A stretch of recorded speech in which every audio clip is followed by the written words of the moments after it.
Should I drop out of college? The answer seems to be yes.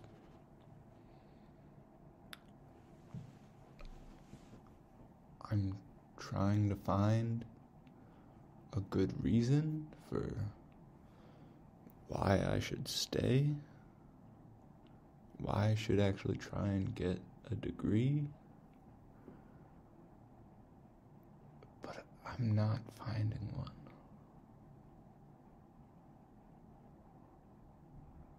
We're told that a degree is going to make us more money.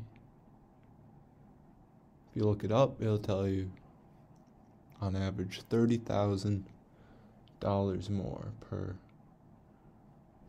person with a degree compared to that without.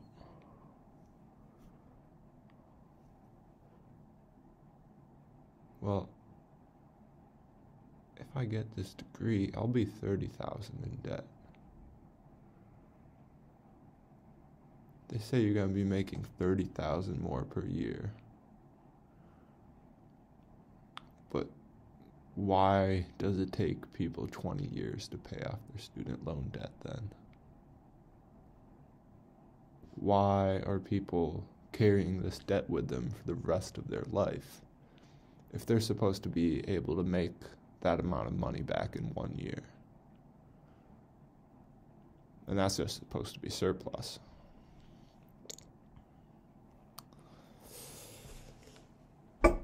I'm trying to find the actual reason for staying in college. Being with other people and communicating with them and socializing, that's the biggest part. That's what college has to offer. And the funniest thing is that they're trying to take that away. Our ability to communicate with each other, to have dialogue and express opinions, form thoughts and share them, that's all going out the window. We're losing our basic ability to advance. We're not losing it though, it's getting taken away. And I suppose, yes, the way we're losing it is allowing it to be taken away. Because that is exactly what's happening. In colleges, the students are allowing themselves to be told what to think, what not to think, and then encouraged to tell on their neighbors in a way that shows compliance, shows that you're complying with what you're being told to think, and you're complying with the side that you know you're not supposed to think certain things. So when you see somebody else expressing something that is taboo, the way you're compliant in that situation is to tell them that they're wrong. Tell them that that's not what you're supposed to be thinking. You know, that's... Conspiracy theorists are all the rage now. And just that term, conspiracy theorist, is derogatory. It's the same type of thing when they add pseudo to any type of science. Take, for example, archaeology. For people trying to express ideas and thoughts that aren't so mainstream and complacent in the compliance. When people talk about things, they get labeled with this term pseudo-archaeology. And that's all that has to happen for mainstream media to be able to attack this person and convince the public that what this person is doing is actually wrong.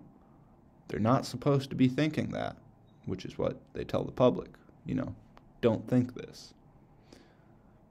And they hardly ever even tell you what you're supposed to think at that point. They just tell you, this person is wrong, don't think this way. But then they don't follow that up. They don't give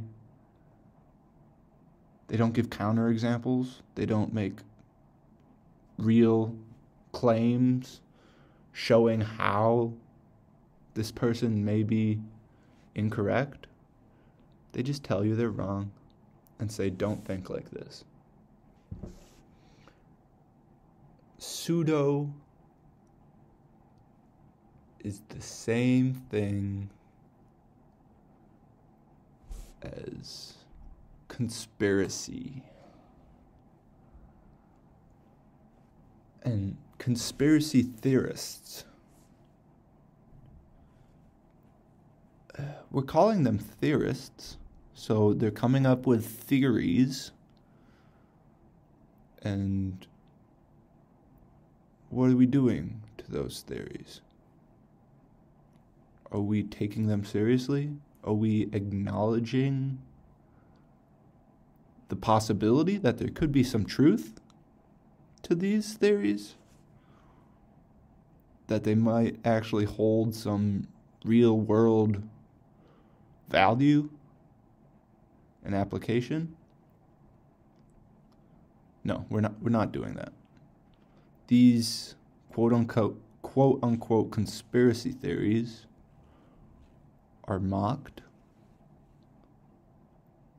They are thrown in the garbage, said to hold no truth, no value. We're told to not think these things simply based on the fact that they are called conspiracy theories. And we are so complacent in the compliance that we aren't even questioning why we're told to not question things. That's what I've come to. That's exactly what it seems is going on. We're told to not question things. Pretty much anything. And then if we question why we're told to not question things, where does that leave us? We're pretty much social outcasts at that point, because everybody else, they're already not questioning things. They're compliant. They don't even think to question why we're not questioning things anymore. There's levels to everything, and the levels to this go deep and high.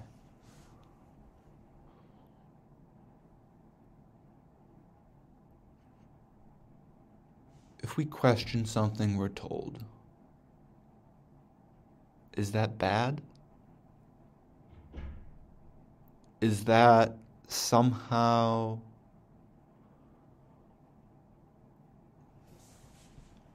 proving it wrong? Proving it false? It's none of that. Questioning what we're told is actually a good thing for everybody. Even the people that are telling us these things. Because even the people that are telling us these things are complacent in the compliance. And they are not questioning what they're being told to say. They are at the same level as us. The people telling us to not question what they're telling us, and that if we question what we're being told, pretty much conspiracy theorists, those same people are not questioning what they're being told.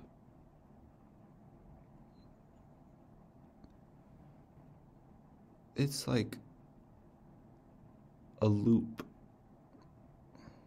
where only the people on the outside of this continuous, never-ending, cascading waterfall of such specific knowledge and information that really gets us nowhere and narrows our worldview and our ability to think.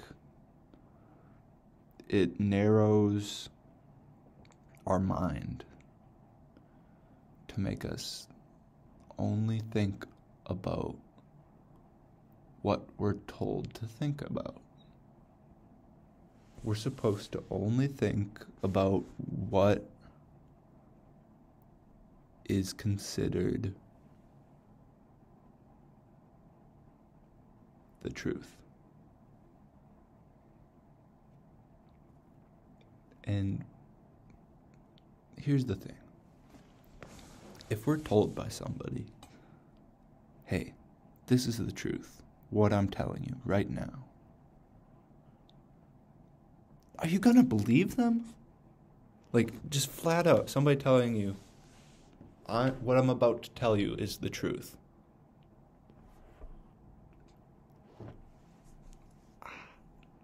Because, see, I'll do that with my brother or my fiance or my mother or anybody very close to me. And they still question it. They still think that they still have their own thoughts. They think that what I'm telling them may or may not be the truth. That it may or may not hold real world application and that there's real world examples of everything that I say. They may or may not believe that. Even when I would start off by saying everything I'm about to tell you is the truth. If somebody does that for you, don't take what they're saying as the truth. Take what they're saying as what they are saying. And then process it, relate it to your own life, attempt to think of the experiences you have had in your own life, and see if any of it resonates with what is being said. Really, what you have to do is just listen to whoever's talking to you, and then you have to feel your body.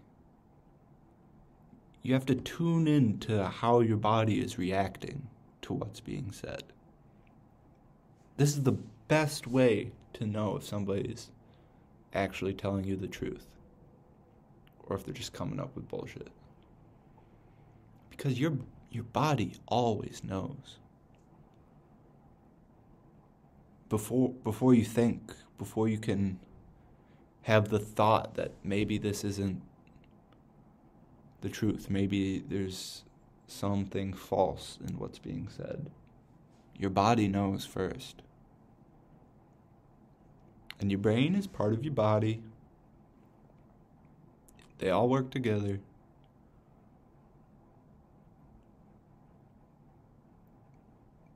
We know that the brain creates thoughts, then we use the thoughts to create ideas, and over time those ideas are put into action. Action is what changes things, can change the world. Yet at the base of all that, action, ideas, and thoughts, it starts with something much more fundamental. It starts with an emotion. An emotion is the way your body is feeling as it reacts towards something. Any external stimuli, your body will react towards. And it feeds information to your brain, which is also part of your body. It feeds the information to create a thought about what just happened.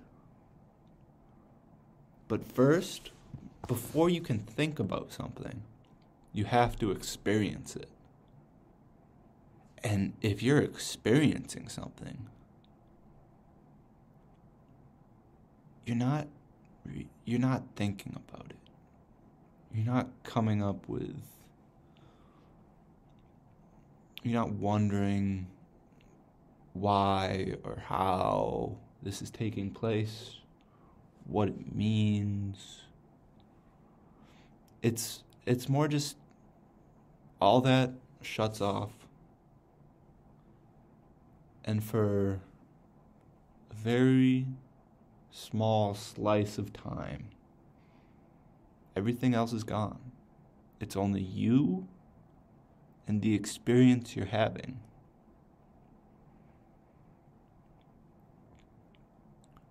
Your body takes in information, gives it to the brain. Your brain goes through the process of turning thoughts into action. And thus, we can change things. So, from beginning to end, we feel things. And then we act accordingly based on those feelings. And those actions we take determine the likelihood of us feeling that emotion again in the future. The action we take determines whether or not the way our body feels is beneficial in some way or negative and deteriorating in some way. Now, our body feels those things right away, immediately. And then we start having thoughts. And then an idea might be like questioning. It's probably the thought that's questioning, like, why are we feeling these things? And then the idea is like, okay, how do we either feel these things some more, or how do we change what's going on to not feel these things anymore, or at least less than? And then once we have those ideas, we put them into action to either not feel something as much or create a greater abundance of that feeling.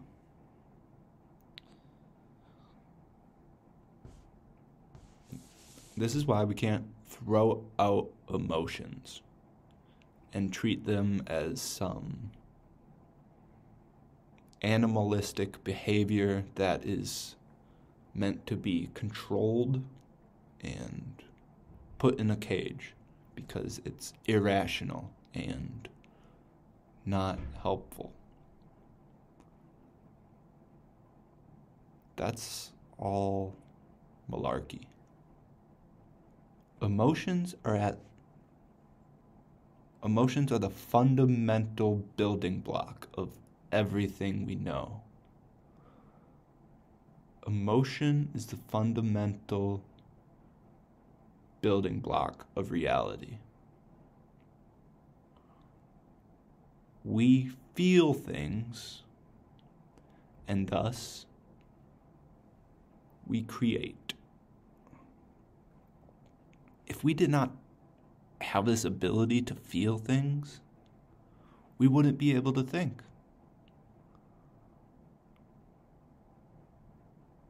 Just think about that. Like, why can we think? Why do we think? Where do thoughts come from? These are questions that nobody has the answers to. We're just walking around every day, not knowing why we're thinking, how we're thinking, where they come from. They're just like zaps to our brain, messages that are getting sent there. And they're getting sent there. But nobody knows where from or why. But I'm telling you that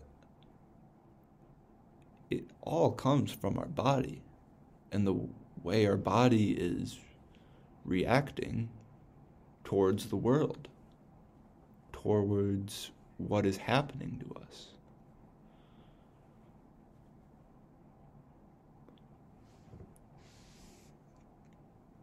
Do thoughts cause emotions?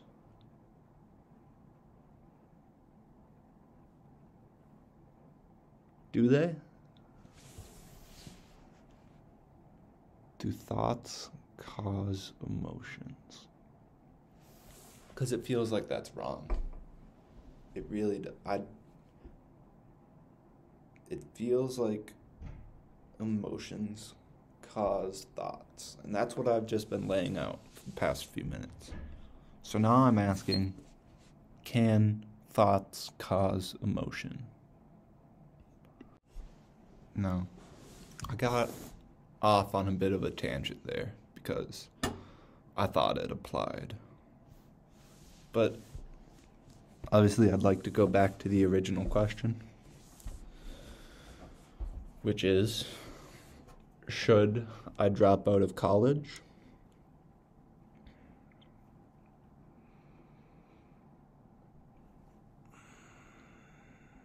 I think there's a resounding yes. There always has been. I've been fighting it for a long time. Currently $15,000 in debt.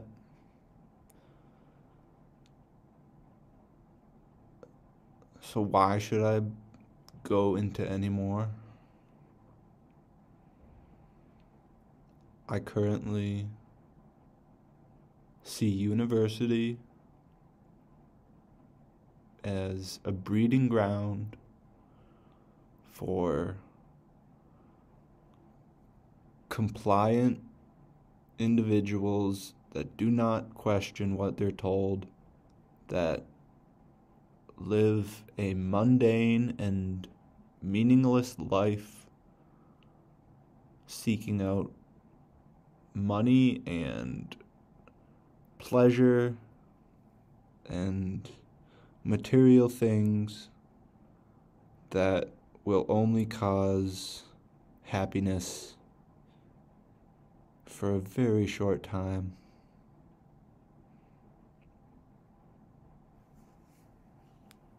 I don't think university is teaching people how to be themselves. We're not teaching people that they can be something more, that they can really achieve things and create change in the world. There's none of that.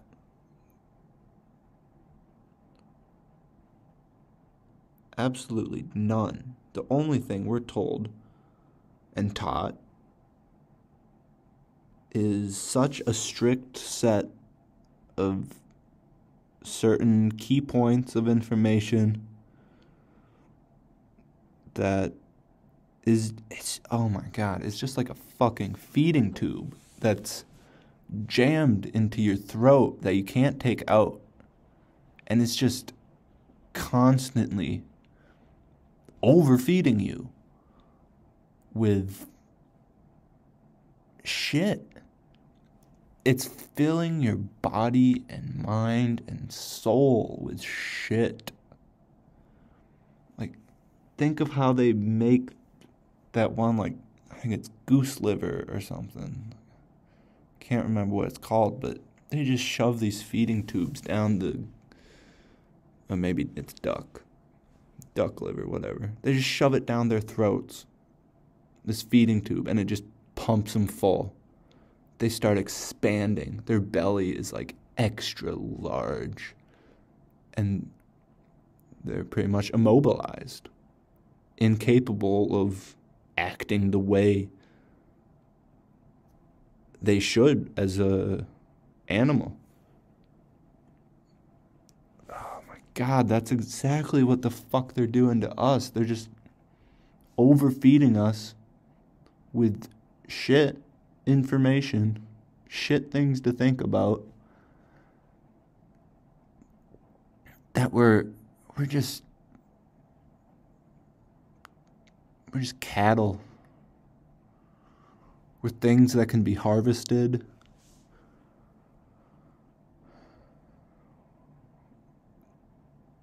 They're raising us to slaughter us and harvest us. And at the same time, they're telling us that what we're doing is for our own good and for the good of everybody else, and that this is helping, and that this is what we're supposed to be doing. And don't think that this isn't what we're supposed to be doing. No, that's a conspiracy theory. No, we're telling you that this is what you're supposed to be doing. Don't question it. Like, fuck. And they really have us all in it.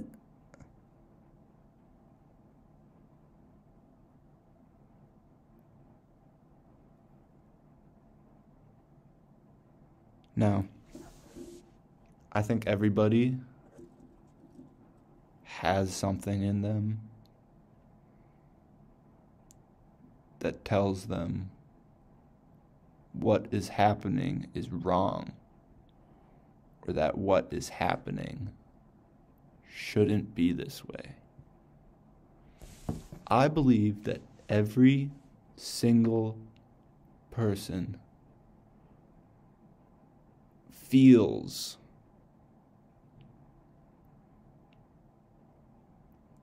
the ability to know who they are.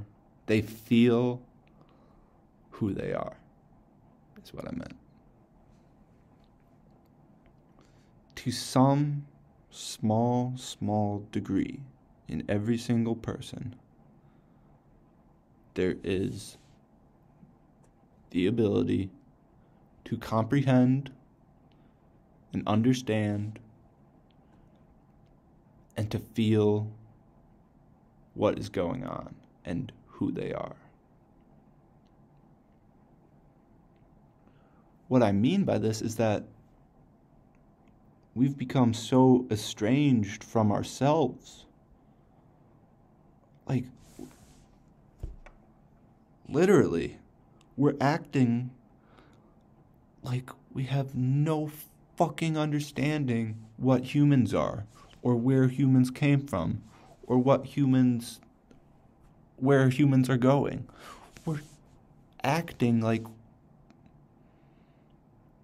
we're fucking clueless. And you know what that's called? It's called ignorance. When you know something, yet act in a way that gives off the idea that you don't know something, that's called ignorance. And let me tell you, so much of what we're dealing with today, everything that all these institutions and governments and religions are telling us,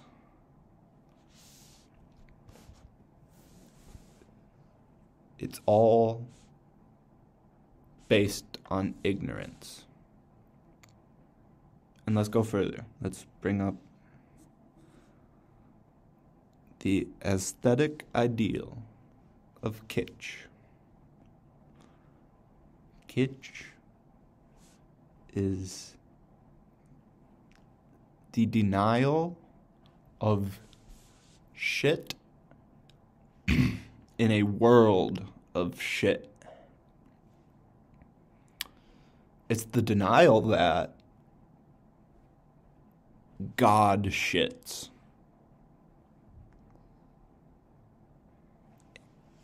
And so we can either live in a world of kitsch, which in my eyes is exactly what is going on right now. Our entire world is built on a foundation of kitsch, and we are living in this world. And the world that is on the other side of that, the opposite, it's the world of truth.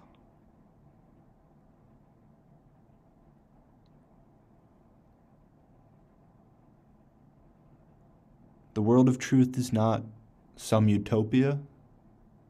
It is not a place where everybody is happy and free to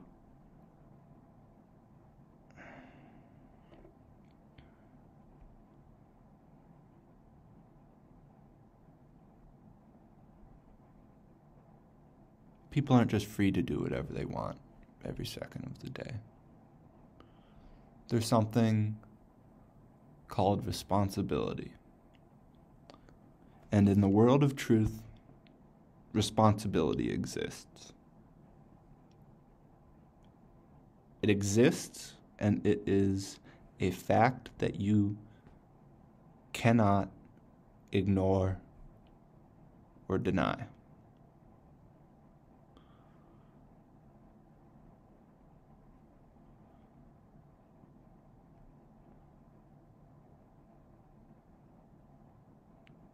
Now, when we're not responsible, meaning we're not really doing what we know we're supposed to, we're punished.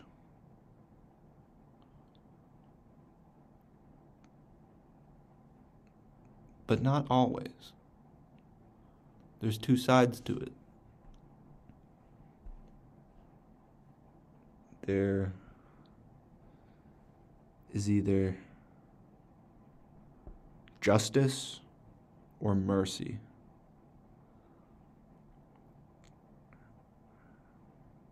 And when we're not responsible, justice needs to be served. And over enough time, undoubtedly, justice will be served. But mercy is something that happens that we can't live without.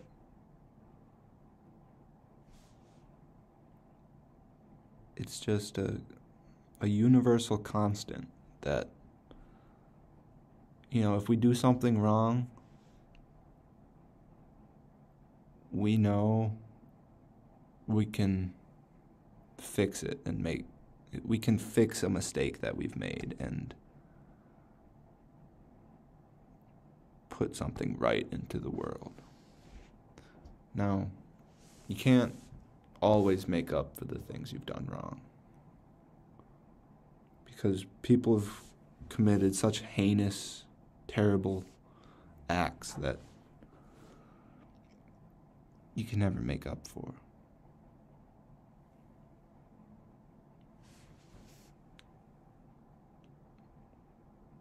But we have to remember that these terrible, heinous acts, in one way, are very valuable and useful in understanding people, really. It's because we have to remember that, that's not going to go away. People are always going to be doing these quote-unquote evil things.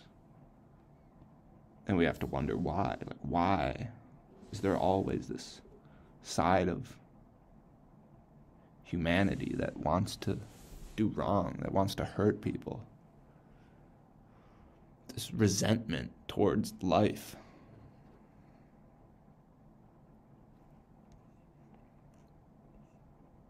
If only they knew who they were. If only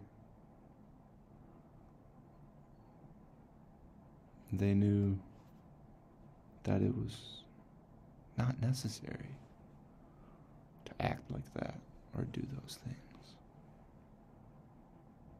Sure, it may be helpful in some way in the end. It will likely spur feelings in someone that will turn into thoughts, and these thoughts will eventually change the world because of the bad and terrible things that someone has done. So yes, there is a positive spin to that, but it's not necessary.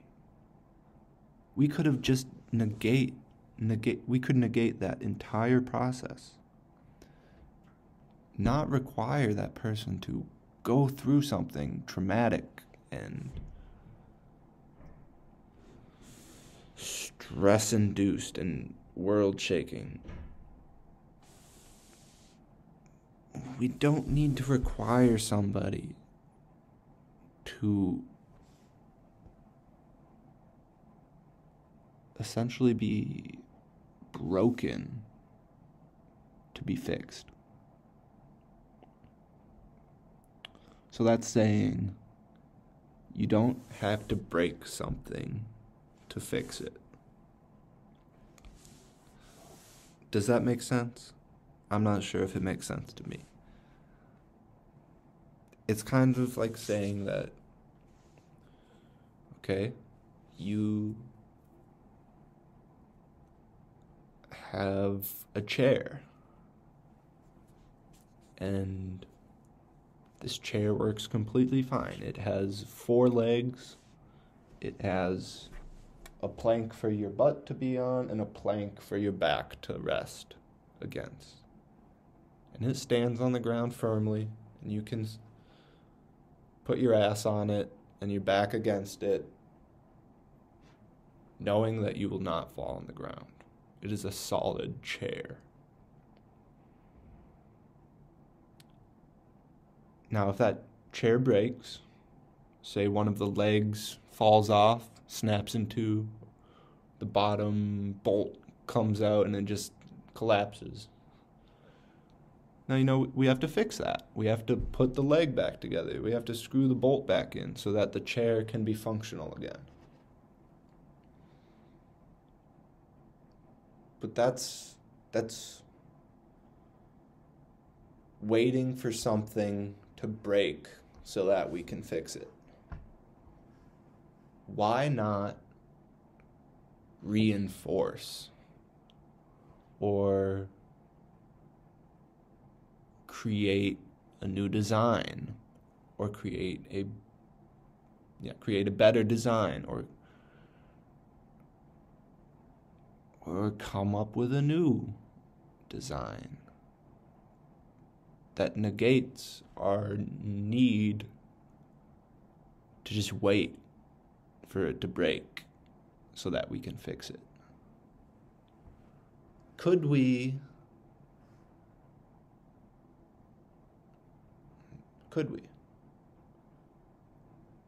improve ourselves and reinforce ourselves so that things don't break anymore?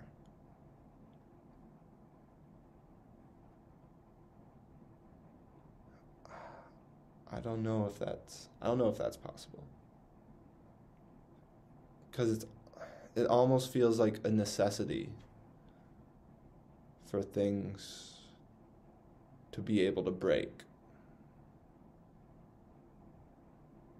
It feels like we need things to break so that we can fix them. But it feels like that, yeah. But what I've just been trying to say is that I don't think that's the case. I'm just not trying to find where that link is.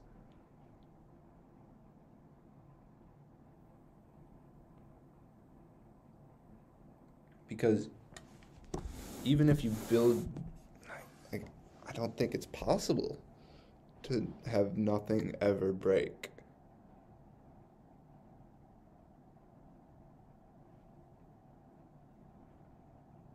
It's possible that the connotations we have with the word break and the thought process that occurs when you think of something that breaks, it's possible that this is a misconception, and that really when something breaks, all it's doing is proving that there was a flaw in the system of what went into creating that thing, meaning it could have been done better, meaning that we have to fix it, but it means that we should create something better that gets rid of that flaw in the system. So when something breaks, it's just alerting to a flaw in the system. Is there always going to be a flaw in the system? With everything? Could there possibly... Because usually the flaw in the system in a lot of things is just time. Time degenerates everything. It is our human nemesis. We're constantly fighting against time. And at the same time, time is just something that we've created to think about. Like, we created time out of nothing. Because in reality, there's no time. events don't happen at one point and then never happen again. And something's not going to happen in the future that happens one time and has never happened and will never happen again.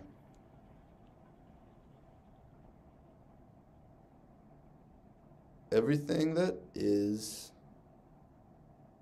always has been and always will be. Everything that will be is the same that all that has been, and all that has been will be.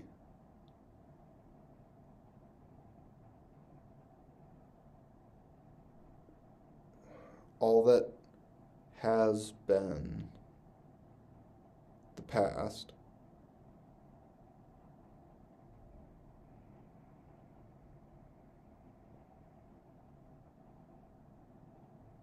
will that be the future? I mean, in a way that feels right. Like, history repeats itself. Yeah, I think that's right. Everything that has been will be. Everything that will be has been. We're just living in the middle of that. That squiggly line in the middle of all space. We're on it. It's not going anywhere. It didn't come from anywhere. It just exists, and we're on it.